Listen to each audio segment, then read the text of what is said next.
What's going on, everyone? Welcome to the Season Gaming Bitcast, episode 54. I'll be your host today, Ainsley Bowden, and with me as usual, Bert Sines and Dan Rodriguez. Today we have a packed show for you. Lots of next-gen rumors heating up, Sony sparking the conversation this week. We had an Inside Xbox, Notre Dame caught on fire, and video games are coming to the rescue. We've got Castlevania, we've got Joker, we've got Witcher, we've got all kinds of stuff for you. Along with a review of Sekiro. I finally finished the game completely and want to talk about that a little bit. And then later on, we'll obviously get to name that game. But first, guys, why don't we start with Sony and the PlayStation 5. So, kind of out of nowhere this week, Wired released an article with Mark Cerny talking about some of the hardware configurations or things we can expect from a hardware perspective out of the PlayStation 5. And I've said before, this is kind of what was expected, but more along what was hoped. So some much more advanced hardware here than what we have out of the Xbox One X and PS4 Pro today. So next generation AMD CPU and GPU. We have a standard SSD, and they mentioned, buzzwords. I don't know why they mentioned them, but they mentioned buzzwords like 8K and ray tracing, which is very, very far advanced and likely not going to be something we talk about much after this. But anyway, pretty interesting to see Sony kick off the next generation conversation, and got a lot of people excited about what we're going to see out of next gen, especially thinking that these consoles should be here next year. Yeah, man, I'm ready for it. It kind of surprised me too. I mean, I kind of woke up and all of a sudden my Twitter feed was full of 8K and ray tracing, and I don't even know what really ray tracing is. That has something to do with lighting, maybe. I don't know. No idea. Here's the thing. I'm old. I want it to look good on my TV. Whatever that is. I want it to play pretty seamlessly. The load time issue with an SSD would be awesome. I hope both consoles go to that and have that as a standard. But it's going to make it expensive for sure. And at least what it is for the X right now, probably a little bit more. I just hope they don't price it out of the range. I know, at least with Sony, I don't know if this is just the high-end model, if they're just doing one SKU, or if they're doing multiple ones. I mean, all we've heard about is this one, so I'm just going to go with that. I'm ready for it. I think it's about time to get some new hardware. It's been gosh, I don't even know how long it's been. 10 years? Longer? Maybe? 2013 was when PS4 and Xbox One originally launched. So 6 years? I don't even know. It'll be 7 years by the time they potentially launch. Cool. Yep. Yeah, well, I'm ready for some new stuff. It's always great. I love seeing our hobby advance. It's always an exciting time for everybody. But it also brings with it those pitfalls of, social media and crazy people that love their consoles. But as far as we're concerned, I know we're all pretty excited for it. Yeah, as Ains always jokes about, we're absolute nerds when it comes to new tech and new hardware that is coming out. So very excited to see some of this. It's a little earlier than I expected to get details, which was definitely a surprise. As Dan mentioned, I woke up and there was even some people saying, what's communication look like from Sony this year? And I hadn't heard the announcement yet or even read about it. So I was like, what are you guys talking about? The last communication was a bunch of trailers for 20 minutes. So I don't know what you guys are talking about. Then I saw this and a little surprised about everything. I mean, I think the big keywords Ains was talking about is the 8K and ray tracing. So ray tracing is already available for PC, but you have to have a really strong machine to see that. And I do not anticipate 8K gaming as far as native 8K for a very long time. 8K TVs are out technically, but they're like $20,000. And they're the first generation of that technology. And they're not even as good as they're going to be 5-10 years from now. So I think we're trying to see Sony and Microsoft future-proof themselves for the next 10 years or so, and they're going to be there. And I wouldn't be surprised if we see a mid-generation refresh or upgrade, kind of like we saw from the Pro and the X. So still very early on. Well, it'll be interesting to see what that actually means at launch. We're not going to be seeing 8K gaming at 60 frames per second at launch, so don't expect that. But it is cool to see some hardware. You got to kind of take into effect of what AMD and NVIDIA and all these video card makers are currently making now, and what we kind of see them happening to do in the next generation of those cards. So Digital Foundry does a really good video on it to kind of explain what's out now and just what's the next step. And those are going to be a nice machine at launch, and then they need to be future-proof going forward, like I mentioned. So, cool. We'll see more when it comes out. I'm more interested in the price. I'm more interested in what the controller is going to look like. I mean, we have an idea of what the games look like today on high-end PCs, so very cool to see. Yeah, one point there you made at the end, which I hadn't considered, is we've been talking a lot about aftermarket controllers for the PS4 lately, and we've experimented with them all. I'm currently using the Scuff. Dan, you're currently using the new Astro. And, I'm just starting to hope we're getting to that time period where you have all these accessories and controllers and stuff for the current consoles, and you get to a next generation and they kind of all go out the window. So I'm hoping that there's a better solution this time around where I can continue using my Scuff on the PS5, but we'll see. Yeah, that's been one of that's Dane's really quick. That's been one of Scuff and Astro's biggest criticisms is like you waited so long for the end of the generation. You're charging $200 to $250 for these controllers. I mean, are we going to use those for another year and that's it? I mean, what's the question here? Or what's the solution for that kind of stuff? So hopefully they last longer in some form. Yeah, for sure. And then, of course, as soon as this information came out, a whole lot of buzz around what Xbox is going to do came out. What we know right now is not a whole lot. All we've heard from some sources, try to say that without laughing at the time being, is that, Xbox has the Anaconda code name that is going to be shown at E3 in some form, or talked about in some form, and that, yes, it will be more advanced than the PlayStation 5. And we don't really care about the whole back and forth or the conversation between the two. Guys, I know what has me really excited, and probably you too as well, is the fact that if PS5 is going to use this type of hardware and be as advanced as they're talking here, and the Anaconda is going to be even more advanced than that, all that means is that next year, when these launch, it's going to be a fantastic time to be a gamer. And I don't know, really, really excited about this. I've said it before, I love when new hardware is coming out. I'm like kid at Christmas. Yeah, I think we've all been speculating about the buzz of next generation for a while now. So we have Sony kind of out of the gate first, and they've mentioned what they're going to have, so that buzz is there. Now the ball is in Microsoft's court to top them, even from a messaging standpoint. We'll see what the video looks like. I bet you it's going to be kind of like what the X was when they first announced it. It's just going to be a quick scrolling of maybe the motherboard or something. Maybe here it comes in 2020, 2021, whenever they decide to do that. And then they'll throw some specs out there, and that'll be what's on fire. I don't see this coming in the fall. It's nearly impossible. Yeah, no, it'll definitely be next year. Sorry, Dan, go ahead. No, really quick. I mean, another thing, for guys like me who are mostly digital, backwards compatibility, we didn't talk about. It's huge for me. Yeah. I mean, that means I can just take my hard drive right now as it is, plug it, hopefully, into the new console, and play God of War, on my next gen console for the PlayStation. That's huge, and I know a lot of PlayStation fans have been asking for that. I know just a lot of fans in general have been asking for that. I know it might be, more difficult with the PS3 because of how the hardware worked. I wasn't, I'm not technically savvy about all that, but from what I understand, it was kind of a mess. I didn't have a PS3, but still being able to play I'm just being able to play my what I have now, and just moving straight over, huge for me. Yeah. That was one of the cool things about the X is you could literally take your hard drive out of your 1S or your Xbox One and plug it to the X, and then you could start playing as if nothing happened. So that was really cool. Yep. And I didn't even think to mention it. I think it's because we all expected it, right? I mean, it would have been ridiculous for Sony to go into the PS5 generation and say your PS4 stuff doesn't work when 100 million people have PS4s. Doesn't make any sense. I've seen dumber things. We have seen dumber things, but luckily I think we've evolved past some of those at least. But anyway, we'll be talking a lot more, obviously, in the coming months about next gen, and obviously with E3 approaching, all kinds of things will start to happen. So we'll see.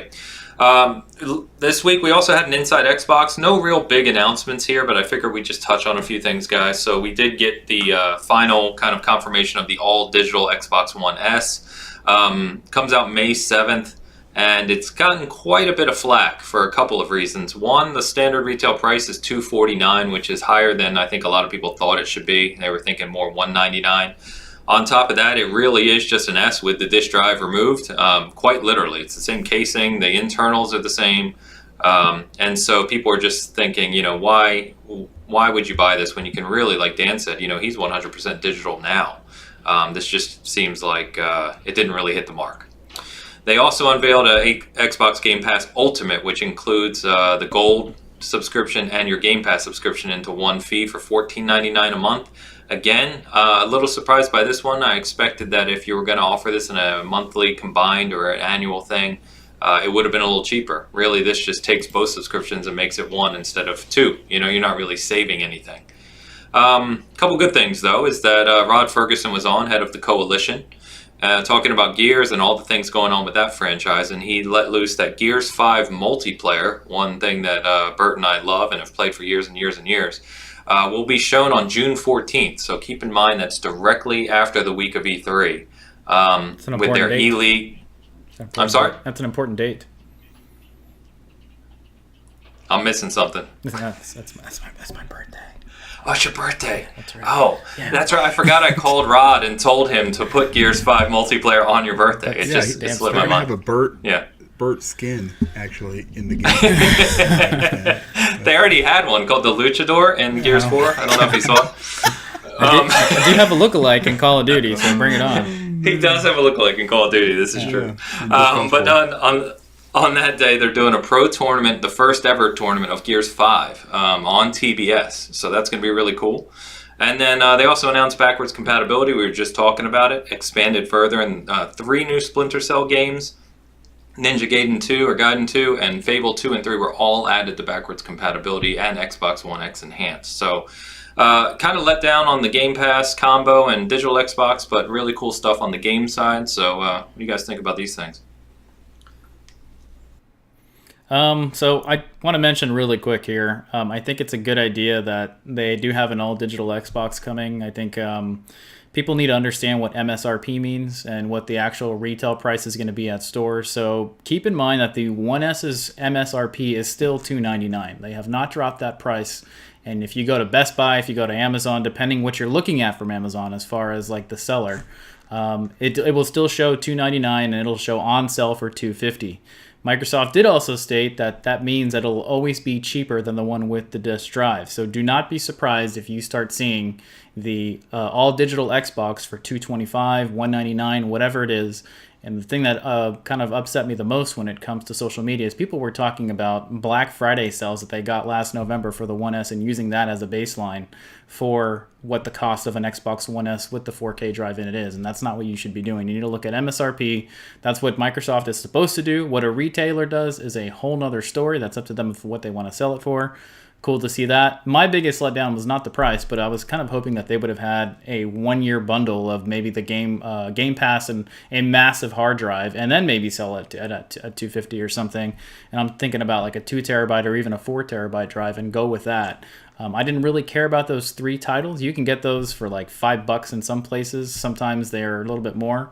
But I would have preferred to had a Game Pass subscription with the all digital to push that, and I was hoping to see a cheaper price on that combination of Gold and Game Pass for an entire year, maybe even what it is now, but simply for the year. But I don't know. It was another Inside Xbox, which wasn't really that exciting, and I think Sony tried to take some steam out of them by those spec announcements before it. But I'm glad we're hearing something from Microsoft instead of silence. Yeah, I'm with you, Bert. It kind of shocked me. I really thought it would be around $200. To your point about the games, I think they're all on Game Pass. So no, Horizon 3 is not. So that's weird for me too. Which one is it? Horizon 3, Minecraft, and what was the third one, Ains? Sea of Thieves. Sea of Thieves. Sea of Thieves. Sea of Thieves is. Yeah. It's Horizon. That's Horizon 3. Yeah. Really? Okay, that makes it worse. All right, so I didn't realize that until right now. For some reason, I just saw Forza Horizon. I just assumed it was 4. Horizon 4 is on Game Pass, which is a fantastic game. So that's kind of Bert's point: is why not just put a year of Game Pass and then you get all those games and the other ones anyway? Yeah, I said the same thing. You know, it's if you're here's the thing. You know, when Sony came out and announced their PlayStation 5, or when the article dropped from Wired, they're not stupid. They've done this in the past, and they basically, jumped the gun or trumped usually what if Microsoft has something coming out. It's like they have like some guy inside like, okay, we got to do it on this date, and boom, they'll come out and just say, yeah, we also have this. How awesome is this? Look at us, woo! And then it kind of overshadows what Microsoft does, and it's happened several times in the past. But they didn't really help themselves in this situation. When they came out and they said it was $249, I was like, man, that's a huge missed opportunity. You've got to strike when the iron's hot, and you've got to, you're on the right track. And I think an all digital system, like you said, Bert, is, possibly a wave of the future. But it's literally, I think you guys sent me that thing on, with somebody putting some white tape over the disk drive. I was like, that's basically it. That's hilarious. Yeah. It's freaking hilarious. And, I don't get it.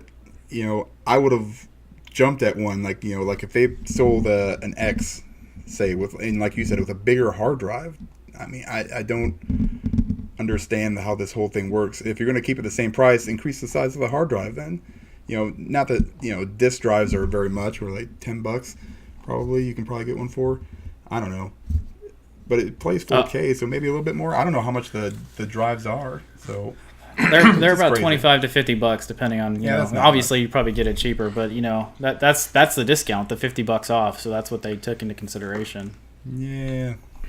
But it's it's at the end of its cycle, I mean, that's the problem. We're talking about new consoles coming out, in a year, or a year and a half, and you want to throw this out at the end, just like they did kind of with the X. It's a little bit, they threw it out maybe a year or so earlier, but it was so deep into the generation, into that console hardware.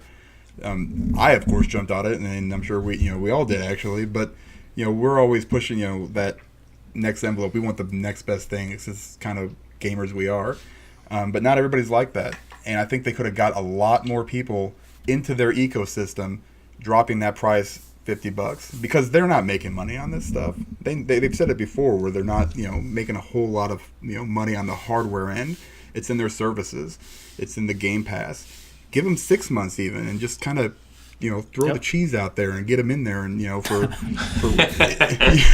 you want to get these people in. That's what they need. They need bodies. And that's what Phil Spencer's vision is to reach that many more gamers. And you're kind of not necessarily taking a step back, but you're kind of going sideways with this move. Fair enough. If I could mention one more thing, Ains, I don't know if you wanted to make a point on this topic, but did you? Okay. I think where they really missed the mark on this one, and I think something that is a total curveball coming from my twisted brain, is, the only thing they did here is create a new shell and remove a drive. Literally, if you take it apart, you can actually see the space. If you had a hard drive chassis, you could plug it in there and everything is still there. There was some people that did a teardown where the actual ribbon cable that connects to the eject disc is still present. So there's nothing new that they did there. What I think they should have done is have the 1S all digital and have a 1X all digital. Keep this one at the 1 terabyte drive, have the 1X at a 2 terabyte drive, take $75 off both of them. Boom, I think they would have done something special here.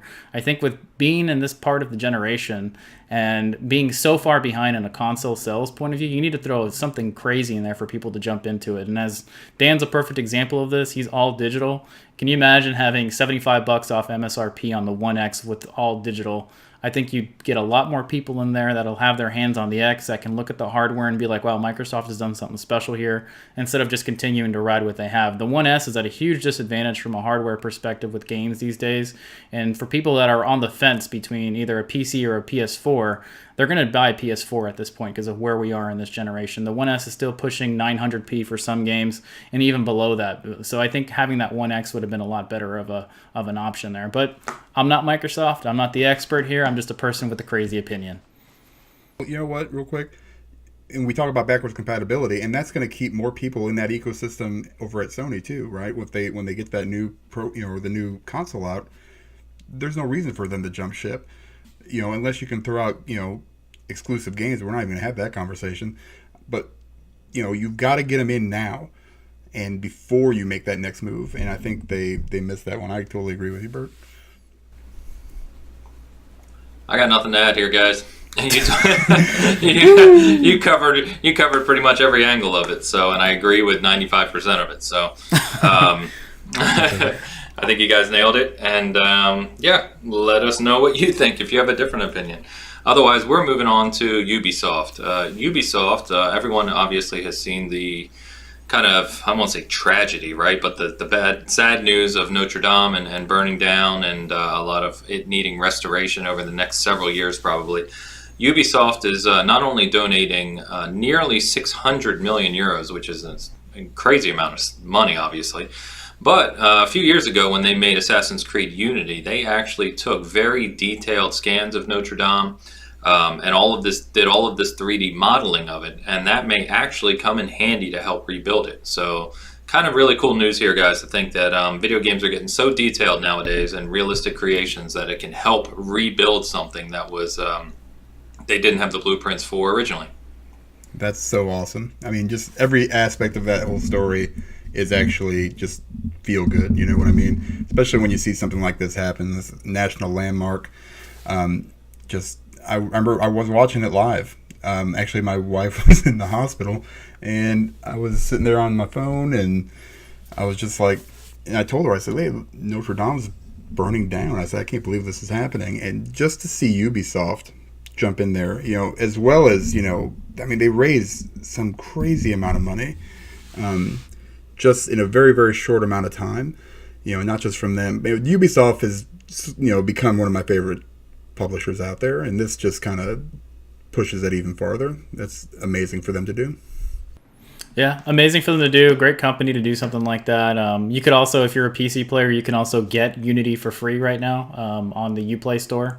So that's something cool as well, just to kind of experience it, walk around. And I was hearing something about it. And apparently Ubisoft, when they were going through developing for this game, they got it down all the way down to where art is hanging inside of Notre Dame. So that's kind of crazy. Even the brick colors in certain areas are different. I mean, yeah, the donations thing is an amazing thing as well, but it also cracked me up a little bit because, this amazing historical site's down and they have almost, I think, $1 billion donated by just super rich people. It's like, wow, if the super rich people can donate to this, what else can they donate to that they are not donating to, from other causes and people all over the world suffering in other places? But good for them. Great for the site.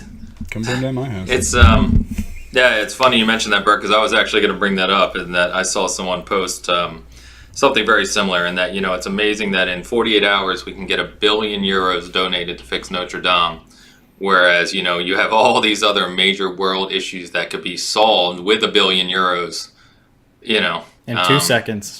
Yeah, seconds. I mean, you're talking about major things, millions of lives. It is sad when you think about it from that perspective, but anyway, yeah, I agree with you, Dan, on Ubisoft, and they're definitely one of my favorite publishers. They've become one over the past several years. So, but we'll move on to another one of our favorite companies, GameStop. What you did there, I see it. So GameStop is offering a new program to try and get more people in a weird direction, buying physical, it seems.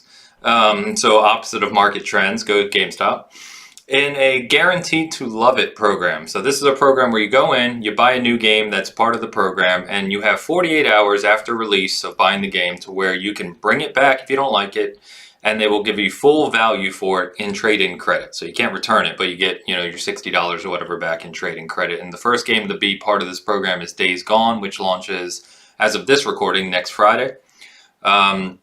So, I mean, this is still pretty cool. As a physical guy, and I don't buy a lot from GameStop, but if I do, I guess it's cool to have this option. I'm sure this will be a good option for people who still do go to GameStop and buy their games physical. I mean, there still are millions of people who do that. So I guess pretty cool, guys. I don't have a whole lot to add here. It's just another option for gamers. Yeah, so is this only if you're a pro member only, or is this for everybody? It didn't say that. And I saw a little press release paper, an internal GameStop document, and I didn't see that on it. I don't know, though. Okay, well, cool. I mean, I think, funny enough, I think GameStop's the only company that can kind of get away with offering this because, if you return it, they're just going to sell for $5 off as a pre-owned game anyway. So it's not like they lose much of anything, and they get to sell twice. So they get the initial sell, then they get the pre-owned sell. So. Well, actually, no, they have to return the money, so never mind. They still sell the actual copy to the game. So I think this is cool. I think if you're like a Best Buy or an Amazon buyer or wherever you do, you can't really do that. So do your research on the game. They've only started... Is this with every game or just Days Gone that they're starting it? We don't know that either, right? Well, no, we don't know. It said beginning with Days Gone, so yeah, we'll see. Okay. I'm looking at the document right now that I saw leaked. So, standard editions only. You have to have the receipt. Go figure. Employees can't use it. Offer valid standard edition. That's all it says. It doesn't say anything about having to be a pro member. Okay. Well, great news there, in my opinion. I mean, I think they're going to choose the games that they do that with. If there's a shit game that we know is coming out, they maybe will not add that to that program. But, great. Yeah, are you telling me that Barbie's Riding Horse Adventures 9 is not going to be included? Because I'm not trying it if not. No. I can't tell you anything on that one there. I mean, you just said, though, that's essentially what this is, right? So I can go buy Days Gone physically, right? Try it out for 2 days, bring it back if I don't like it, keep my credit for the next one that comes out, say, whatever the next big game is, try that one out, do the same thing with that one. Maybe I like it. Instead of keeping it, though, you can use your GameStop credit to buy PlayStation, gift cards. So not PlayStation anymore. Yeah, you can. They still have the PlayStation card. You just can't buy the game codes. Oh, you can buy PSN credit. Okay. Right, yeah. So that's what I'm going to do from here on out. If I see a game that I'm kind of, on the fence about, I will buy it at GameStop physically. I mean, I'll have to blow the dust off my disc drives, but I'll shove it in there, let the plane take off on the PS4 Pro, see how it runs, and then if I don't like it, I'll take it back, hold on to that credit for the next one that comes out, or if I do like it, I'll still return it and get my $60 in credit. This is like a win-win. You're exactly right. It's almost, if you want to go through the effort of going there repeatedly, right, it's like a free rental program. Right, yeah. You can just rent and get brand new games for 2 days. Yeah, I'm not that far away from it. You're going to be that guy, Dan. Be that guy. Right, listen. They're going to walk in and be I like, got a PS4 Pro because of GameStop and their dumb promotions. So, yeah. Oh, the one that we all got like $800 credit on? The one I got I got $1,400. The one that put him in bankruptcy, that promotion? Yeah. Meanwhile, they're posting $500 million losses. Yeah, that's totally me. That's I don't know who's running that company, but they're not accountants. I can tell you that much. Yeah. All right. So we I don't even know. I don't have a segue for this one. We're moving on to Konami's Castlevania collection. We talked about this previously. We now know all 8 titles that are going to be in this, and here's the full list. I'll run through it real quick. Castlevania 2, Simon's Quest, Castlevania 2, Belmont's Revenge, Castlevania 3, Dracula's Curse, Super Castlevania, which is Part 4, Castlevania The Adventure, Castlevania Bloodlines, and Kid Dracula. So 8 games, comes out May 16th for $19.99, and it is coming to Xbox, PS4, Switch, and PC. In my opinion, guys, this is pretty cool. I think, some of these haven't aged too well, but some of them, particularly for me, Super Castlevania and Castlevania Bloodlines are great 16-bit Castlevanias. And the fact that it's only $19.99, I think is really good. If this would have been $30, $40, I probably would have ignored it, but at $20, they're probably going to get me. And this may be one as well I pick up on the Switch. Really fun 2D games to probably play on the go. Yeah, I think this is perfect for the Switch, man. I played the original in 2 and 3, I believe. Any of the NES ones, I haven't played it since then. But there's a lot of Castlevania fans. This is a heck of a deal. I'm definitely going to pick this one up. Super is great. The SNES one, fantastic game. You say it is coming for the Switch, yeah? It's coming for all 3? Yeah, for sure. All consoles and PC. Yep. Coming everywhere. Yep. Definitely getting it. Yeah, I was excited to see it. Unfortunately, one of my favorite games from PlayStation is not present, but I think they're going for the older games. If you notice, it doesn't get any newer than the Genesis and SNES. So cool to see. If you like the Castlevania series, if you're a huge fan of the series, buy it. Otherwise, take a look at the reviews. I mean, we know what the games are, but it's cool to see it there. Yep. So, staying on the Switch for a second, Joker has launched in Super Smash Bros. And, a lot of people loving it. This is one of those really hyped up things for why you're already laughing. He's already laughing. Yeah. I'm trying to be positive, Yeah. So this is one of those huge things that I know Smash Brothers fans, especially Persona fans, were excited about. As I said before, this misses me somehow, but I wanted to put it out to you guys on, have you tried them? Have you played it? What are your thoughts? So I have not played it yet because I've been stuck on other games. I will probably be taking it on my trip with me on a business trip I have coming up and checking it out. I mean, I'm a huge Persona fan. It's cool to see Joker there. They've made a lot of other improvements to the game aside from just Joker being present, so that's cool there.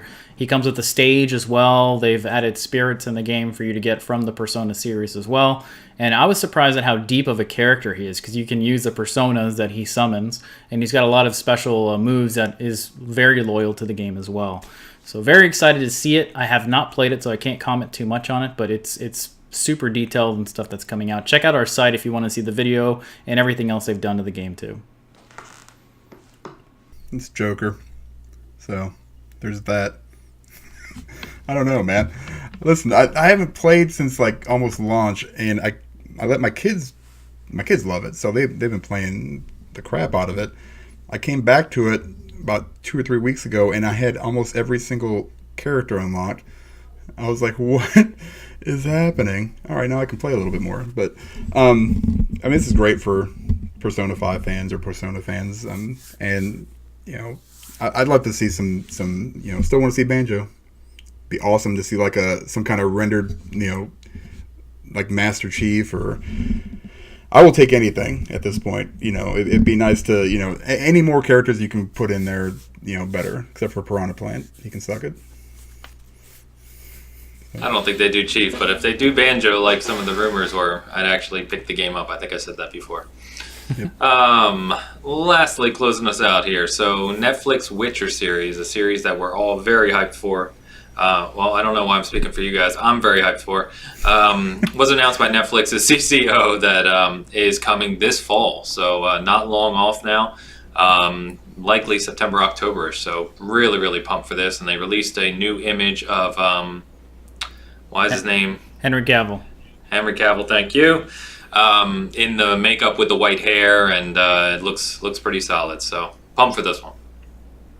I can't wait. I just want to see that first trailer. We'll see what it looks like. I mean, I can't comment too much on that. Netflix is either really hit on shows or very miss on shows. So please don't mess this up. Please, please, please.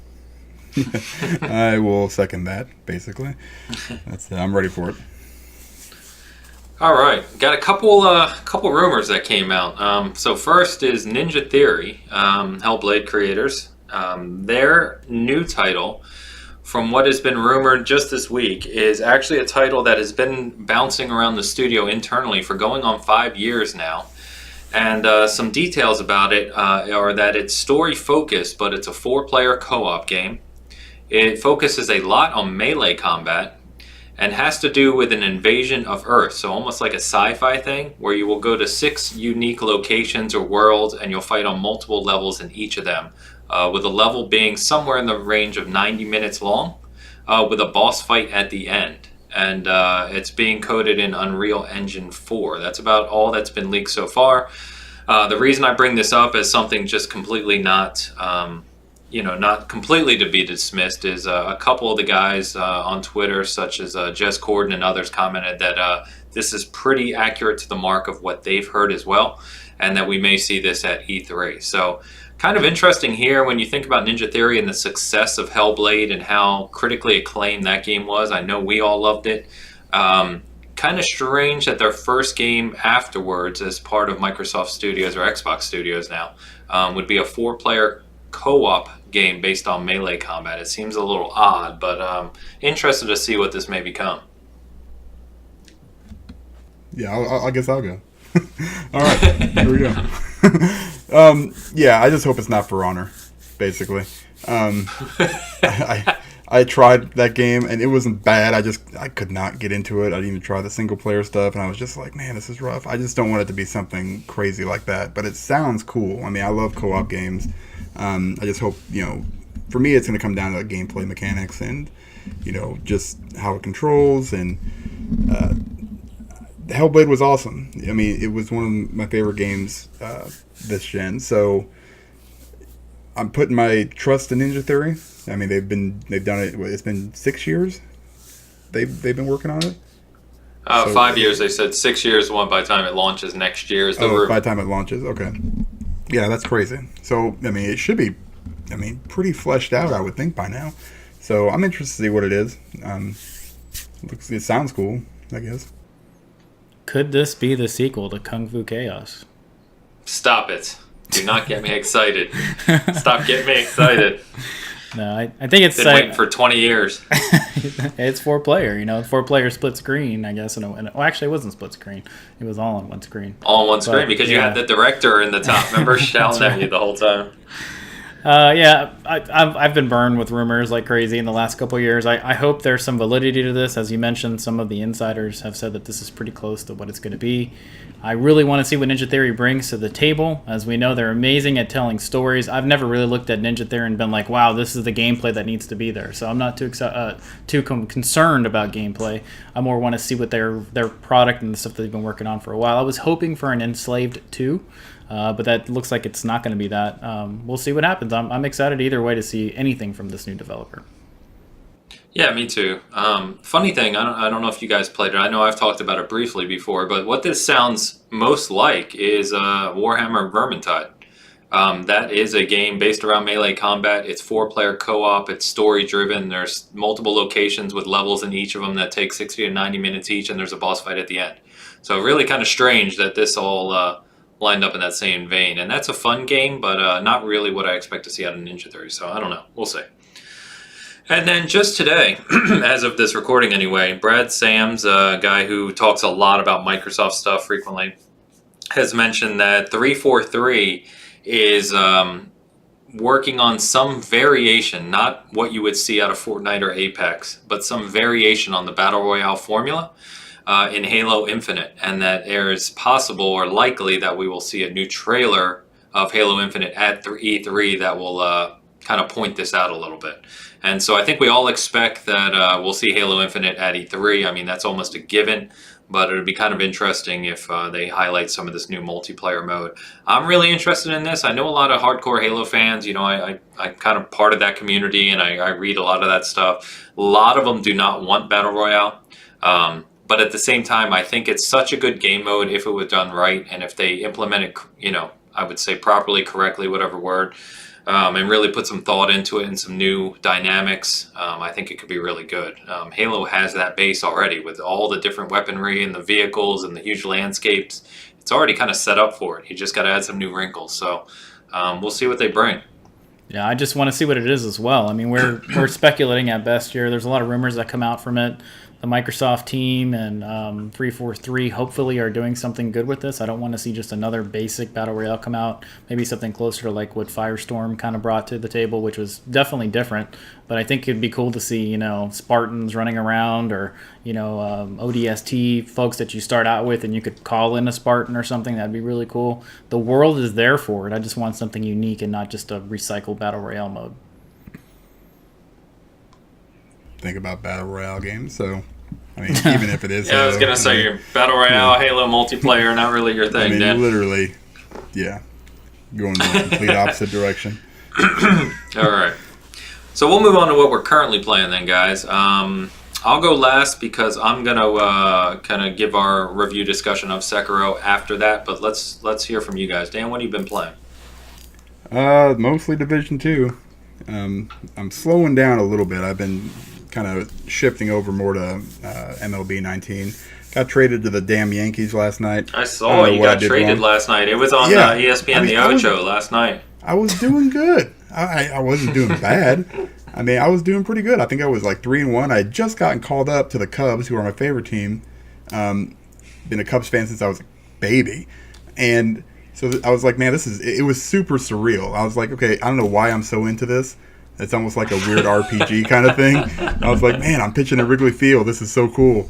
Because you put in a lot of work. You really do. From when you start, you got to play maybe 100 games, or it's a lot of games.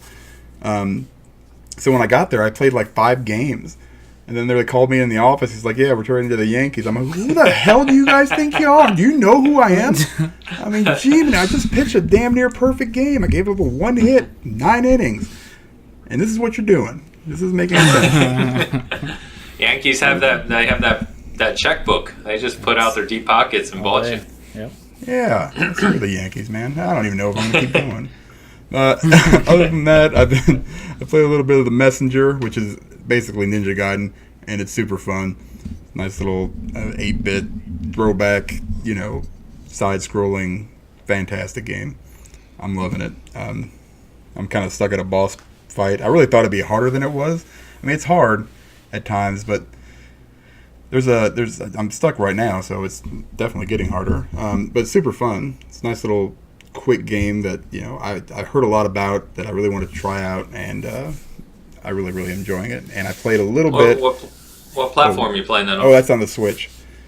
I just bought it on the Switch. Anything like that, I'm just if it's not going to be like graphic intensive, I'll get it for the Switch, so I can take it with me and be portable, stuff like that. I've got Celeste for it, and so I've got all these games that I want to get to and try out. I just I'm not going to waste the processing power of the X when I can instead take it with me if I go on a trip or something like that. So it's a weird way to think, maybe. I don't know.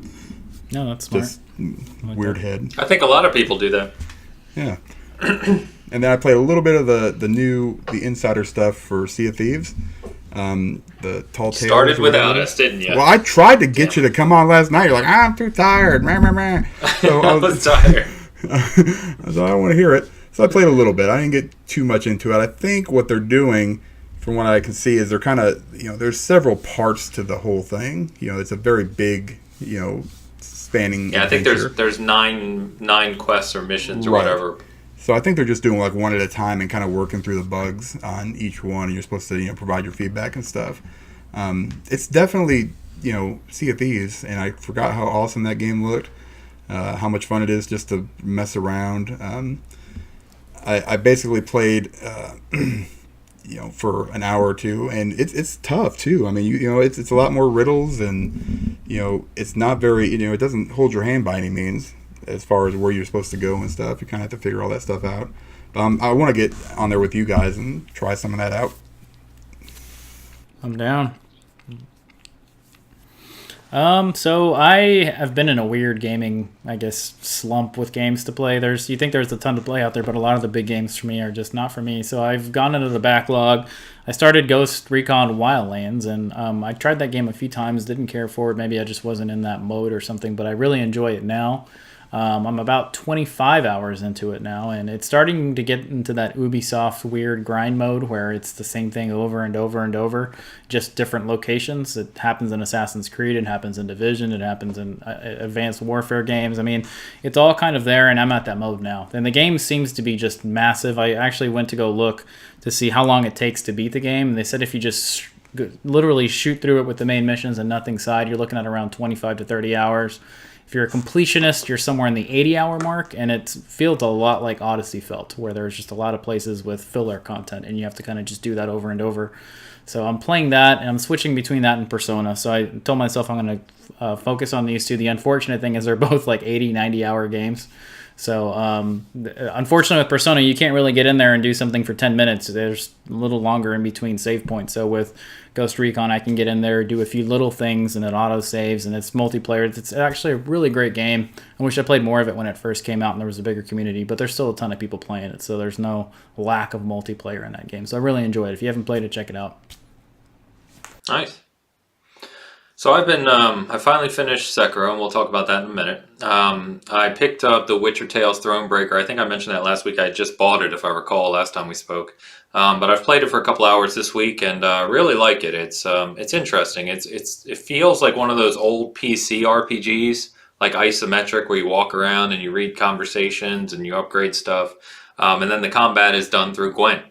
The only thing that's really throwing me off is it's another variation of Gwent. So it plays the same as Gwent, except for like there's different cards and different functions, and the way things function is different than The Witcher 3 and the Gwent card game. So it's like there's almost like 3 variations of Gwent.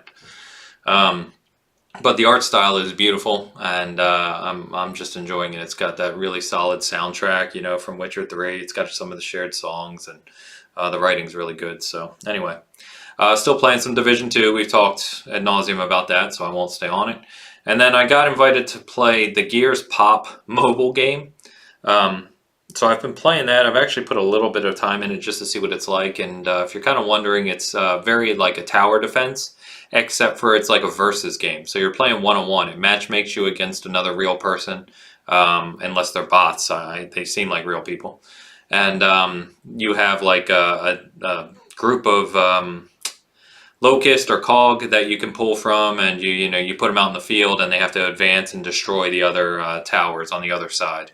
And as you gain crates, and you can level up your guys like Marcus, and everything from Gears of War is there. So it's kind of cool. I don't play mobile games hardly at all, but I am having a little bit of fun with this one. We'll see if I stick with it. So, all right, guys, let me talk about Sekiro. Review. By the time you listen to this, the review will be up on the site. From a conversational standpoint, the written review is a little longer because I had a lot to say around why I think there's some issues with the game. So I think from this conversation, I will just highlight some of those issues so that we can chat about it. And I know, Dan, you haven't played it, but I know Bert did for at least for a little bit. And I think having played some of the other From games, you may echo some of the things I say. So first and foremost, if you've heard that this game is more accessible or easier than the other From games, don't believe it. It is a very difficult game and very, very challenging. You can tell that it uses the same engine as the other From games and has a very similar look and feel, and all the mechanics of the world, the cryptic nature of the quests, having to find things on your own, all of that is exactly what you expect from a From game. Where it differs is really in the combat and movement. So the game is much faster. Being the shinobi, your movement is much quicker. You can grapple up, as you've seen in the videos. And the combat is really meant to replicate sword battles. And I think in that vein, it does it very, very well. In fact, once you get better at the game and you get used to the timing and the rhythm, some of the sword battles you'll have with the later enemies are really like almost movie-like. They just feel kind of incredible when you pull it off correctly. So in that sense, I think they did a really good job. But where I think they missed the mark in a number of areas is, one, they added aerial grappling and sneaking to this game. And the sneaking AI, the AI in the enemies is so dated, almost generations old now, in that it's very similar to games like Metal Gear Solid and things of that nature. So you have your standard thing where enemies will spot you. If they spot you long enough, they'll come hunting for you, and if they fully spot you, they'll chase after you. But the thing is all you need to do is run backwards or grapple somewhere, and they reset.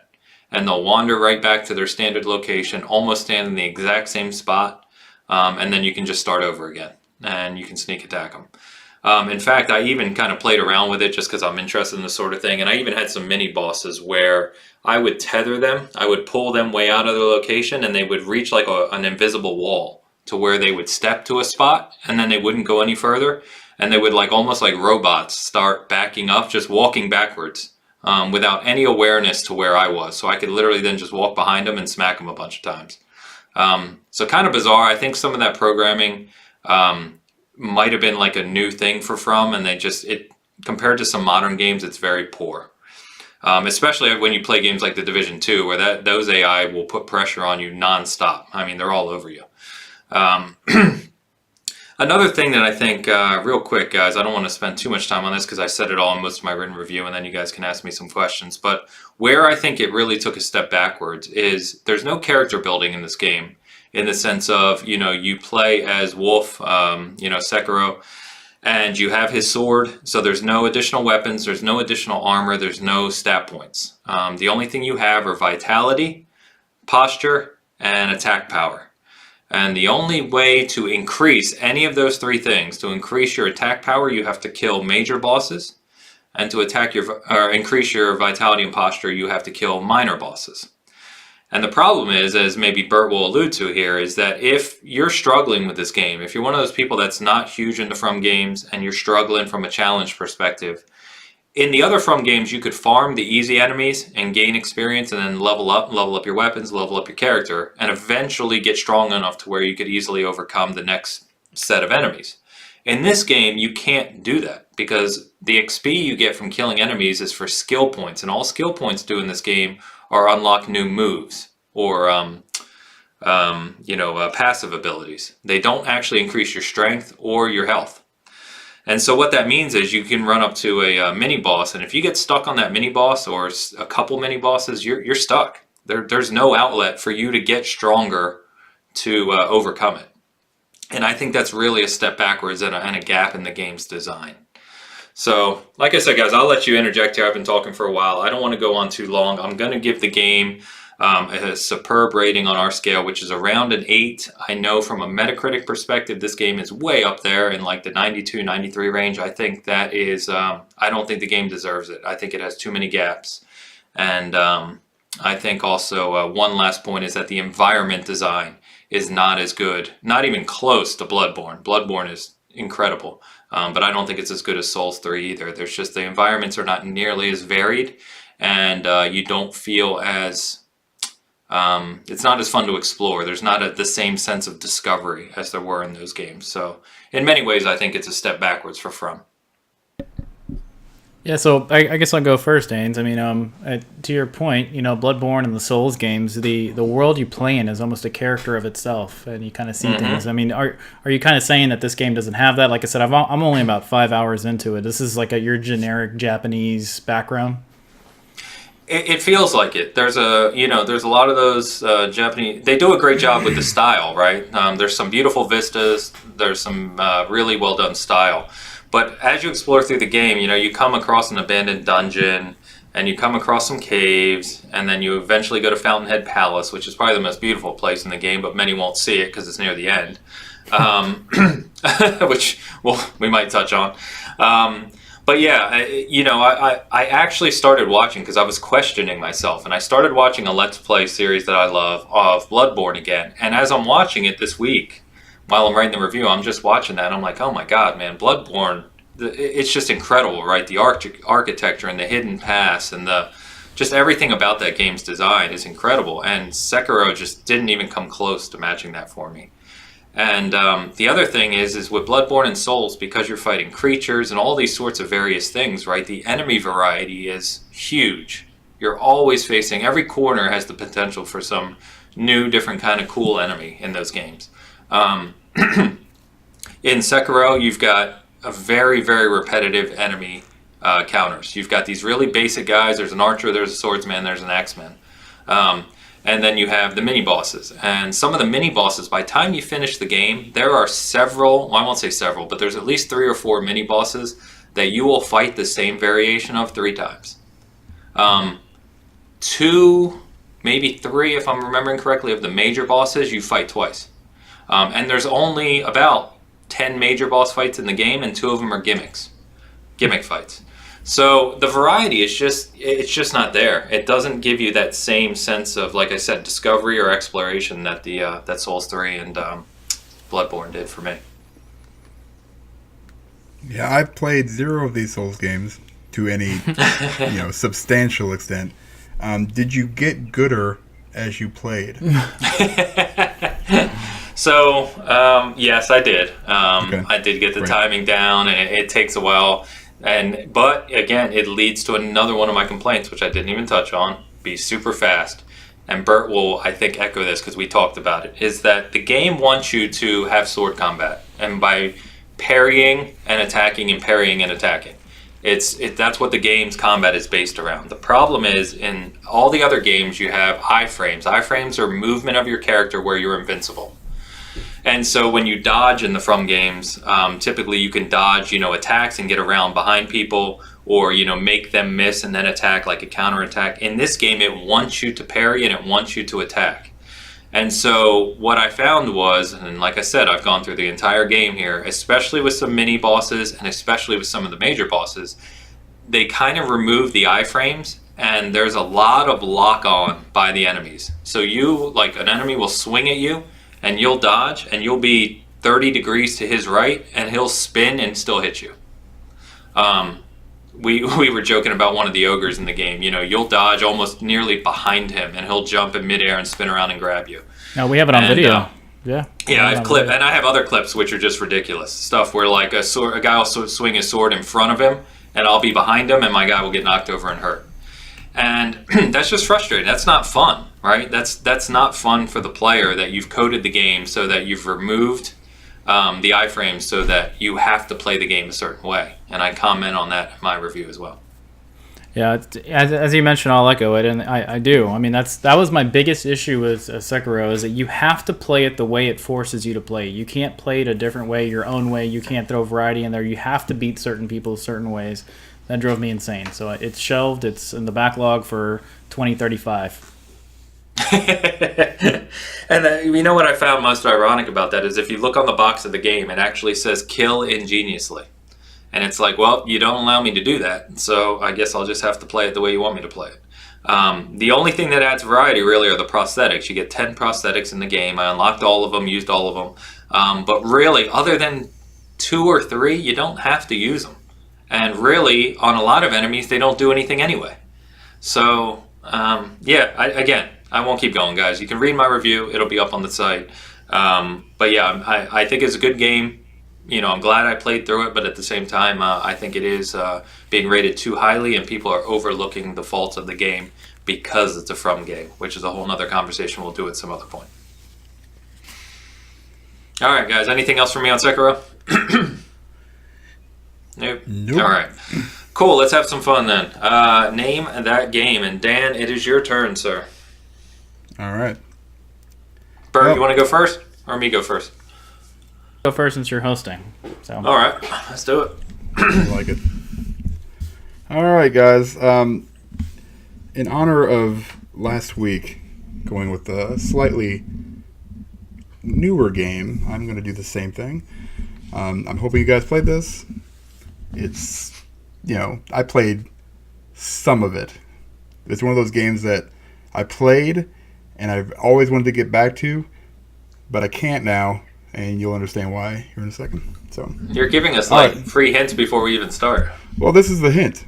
Released in 2008 for Xbox 360 and PS3, and released in 2009 on Windows. That was my hint, and my prior hint. I don't know. There's a free one. It's not backwards compatible. Okay. Xbox 360. What do you say, that it was backwards compatible? Is that what you just said, Dan? It's not. No. Oh, okay. Well, that's another hint. Freebie. Okay. I'm throwing it out there. I want to get you guys. I want you guys to get this by 3. 2008. 2008. Oh, so later in the generation. Yeah, you're kind of right there in the middle because you had 2005 to 2013. Let's go to Dead Space. Nope. It better not be. Come on. It ain't gonna be that easy. Hey, I don't know. I'm gonna go with just a random guess of a game I mentioned earlier in the Bitcast, but is it Enslaved? I wish. I thought about it, but no. You paused, Dan. I thought he got it. I was like, oh. No. All right. Thought about it. Did not do it. All right. It was published by D3 Publishers. That's what they're called. And developed by Digital Extremes. Oof. Digital Extremes sounds familiar, but I'm not coming up with a game. Huh. Is it still my guess, right, Ains? Comes back to Yeah, it's your guess. Yep. 2008. You liked it a lot. Is it that Earth Defense 2040 or something, whatever? No. Oh. Okay. Digital Extreme. Oh, God, man. I don't even have a guess right now. Huh. I don't even have a guess. This is, God, Xbox 360, you'd think I'd have a million guesses. I don't even have one. Dark Souls. Yes. No. What was that guess? So last week I got this on 3? Yep. Right? Yeah, you It did. gave me some voice actor stuff, so I'm gonna do the same for you guys, and hopefully this helps. So some of the characters were voiced by several B-list actors. I mean, B-list is subjective, but pretty much B-list. Jurgen Prochnow. All right, Dwight Schultz, Michael Dwight Rosenbaum, Schrutz. No, not Schrutz. That's the guy from the fucking Office. Schultz. Dwight Schultz. I know Michael Rosenbaum. I don't know any of those other people at all. Jeez. Yeah, you know the other two. You just can't put the name and the characters they played. I can give those to you because they're really not. So Jurgen Prochnow was Duke Leto Atreides in Dune. You know what I'm talking about? I have a guess, but He's I'm also- going to wait for you. Yeah. He's also the bad guy in, I think, Beverly Hills Cop 2. Dwight Schultz was Murdoch in the A-Team. Oh, man. The A-Team. Yep. Wow. All right, let's go with certainly not going to get it still, but no, that is backwards compatible, so that's not even a good guess. Actually, you can be 100%. Hold on, wait a minute. I don't even know if it's backwards compatible. I'm pretty sure it's not. What are you doing? I don't know. I just assumed it wasn't. Oh, I thought Hold you were on. getting up to go do something. My fault. No. I'm Let's leaving. go I'm with. taking off. Oh boy, I don't have a clue. Let's go with Dead Island. No. This is a random guess in the dark, but I think it's not compatible. But is it DC Universe Online? No. I actually played that on PS3 or 4. 4? 4. Yeah. Okay. Next clue. All right. Next clue. Hold on, real quick. Hold on. Wait a second. I am going to look at something for you guys to make sure I'm not lying. Because I don't want to give you the wrong. There's like 500 backwards compatible games. Yeah, but I can look it up. I can look it up in fucking 2 seconds here. It's Hold not on. make a huge difference, I don't think. All right, cool. We're good. I was right. So when development began, this is number 4, it was originally supposed to be a multiplayer first-person shooter. It's actually a follow-up to Unreal Tournament. It eventually morphed into a third-person shooter 4 years later that was compared to Gears of War in its functionality. Oh shit. Oh, I can see the game playing now. Yeah. See it, boys. Is Done it for you? Is it my guess? Yes, it I don't is. know. Is it Dark Sector? Yes! Oh yeah. 4. Nice job, Bert. Yeah. Nailed it. Yes. You know, that is those are Speak some to good me. clues. Those are fair clues to an extent too. Those are nice. Yeah. Thank When you. you said compared to Gears of War, it jumped out. Yep. Because I immediately remember those remembered comparisons. it. Yep. See, yeah, I would. Yeah, that, and I think it was they compared it to one more game. It was on the Wikipedia. Here's the rest of the clues, real quick. Originally set in a sci-fi environment, it changed to a fictional satellite country of the Soviet Union. You play as a CIA cleanup man infected with a technovirus. You probably got it from there. When in close proximity to the enemies, you can use finishers to end their lives. For this reason, the general amount of violence, it was initially banned in Australia. It is known, or the original. Wait a minute, hold on. Okay, I don't even know what the hell I wrote on this one. Hold on. Here's another one. It includes multiplayer modes: Infection, which is like a 1 versus everybody, and then Epidemic, which is 2 of the Haydens, who are the main characters, to kill each other. And the main character is Hayden Tenno, and his main weapon is a glaive that he can form anytime with his infected arm, and his various uses include absorbing elements for puzzles and finishing moves. The other one, let's see. Oh, it's known for as being considered the spiritual successor.